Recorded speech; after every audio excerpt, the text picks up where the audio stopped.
దాని యొక్క పికప్ ఏంటి అనేటువంటి ఫస్ట్ లో తెలిసిపోతుందండి. అది మీరు దాంట్లో విఫలమైంది అనేటువంటిది ఉన్నటువంటి పరిస్థితిని చెప్తున్నాం. రైట్. ఇక్కడ ఒకటి ఏంటి అని అంటే అసలు దీన్ని ఈ సభను ఎందుకు ముందు నిర్ణయించారు? తెలుగుదేశం జనసేన బీజేపీకి సంబంధించిన ఉమ్మడి మేనిఫెస్టో కింద తీసుకొచ్చారు. మేనిఫెస్టోలో తర్వాత ప్రజాకాలం కింద దీన్ని మార్చారు. తర్వాత చివరికి వచ్చిన తర్వాత ఏంటి ఎన్డీఏపీ మీటింగ్ కింద మార్చారు. అంటే ఈ రోజున నరేంద్ర మోడీకి బీజేపీకి భజన చేసేటువంటి బాధ్యత తీసుకుంటే గుర్తు పెట్టుకుంటారు. వాళ్ళు కండిషన్ పెట్టారు బీజేపీ వాళ్ళు.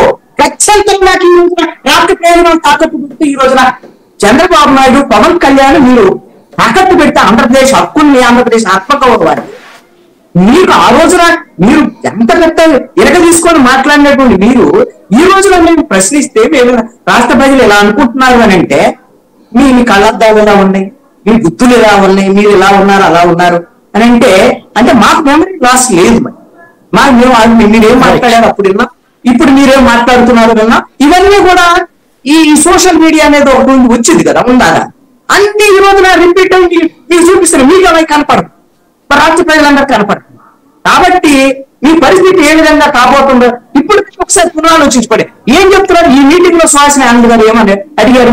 ఎవరైనా సరే మీ కూటమిలో ఉండేవాళ్ళు ఆ మాటకు ఒక్కసారి నేను సిగ్గు తెచ్చుకోమని అడుగుతున్నాను. ఏమని అంటే ఆ సుహాసిని ఆనంద్ గారు చాలా స్పష్టంగా చెప్పారు. ఏమని చెప్తాడండి అమరావతి గురించి అని ఆవిడ అడిగారు.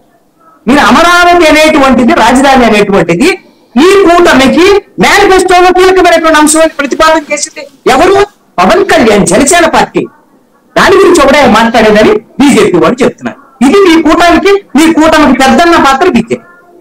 మీరు చెప్పినటువంటి ఒక కీలకమైనటువంటి మేనిఫెస్టోలో ప్రతిపాదిత అంశాలకి వాళ్ళకి ఆందోళన లేదు వాళ్ళ దగ్గర నుంచి. మీరు ఇంకెలా ముందుకెళ్తారని మరి జనం అందరం నమ్మాలి, మీరు ముగ్గురు ఎలా కలిసి వెళ్తారని నమ్మాలి. రైట్. శాంతి ప్రసాద్ గారు ఇక్కడ కన్విన్స్ చేయడం అంటే గతానికి సంబంధించిన అంశాల గురించి ఒక ఎక్స్ప్లెనేషన్ కానీ లేదంటే గనక ఇవాల్టి లక్ష్యం కారణంగా ఈ పాత సమస్యలు వదిలేసుకుని ముందుకెళ్తున్నాం అనేది ఏమన్నా జనానికి చెప్పాల్సిన అవసరం ఉందంటారా లేదంటారా?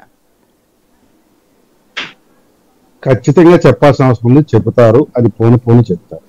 మా పెద్ద నాగిరెడ్డి శ్రీనివాసరెడ్డి గారు మాట్లాడిన దాంట్లో ఏమాత్రం స్టఫ్ లేదు కాబట్టి అసలు ఆయన దానికి మీకు సమాధానం చెప్పాల్సిన అవసరం కూడా లేదు. అది ఆయన విద్యుత్కి వదిలేస్తున్నాను. ఆయన ఎందుకు మాట్లాడారు, ఏం మాట్లాడారు ఆయన విద్యుత్ వదిలేస్తారు.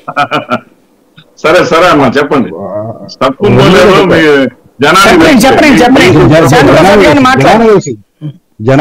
జనానికి అర్థమవుతుంది.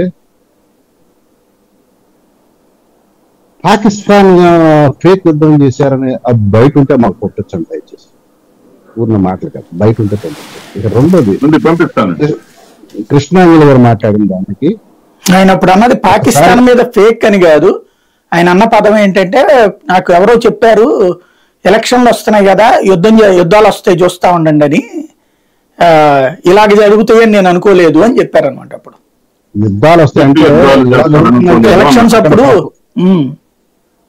అంటే ఆ టైంలో పాకిస్తాన్ పేపర్లో హెడ్లింక్ పెట్టుకున్నాయి ఎన్డీఏ భాగస్వామి ఇట్లా మాట్లాడారు అని చెప్తే.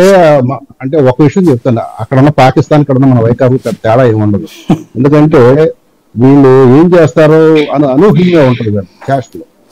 కాబట్టి ఆ సమయానికి యుద్ధం అనేది వాళ్ళు వస్తే సన్నిహిత ప్రకటించకూడదా? ఇక దాని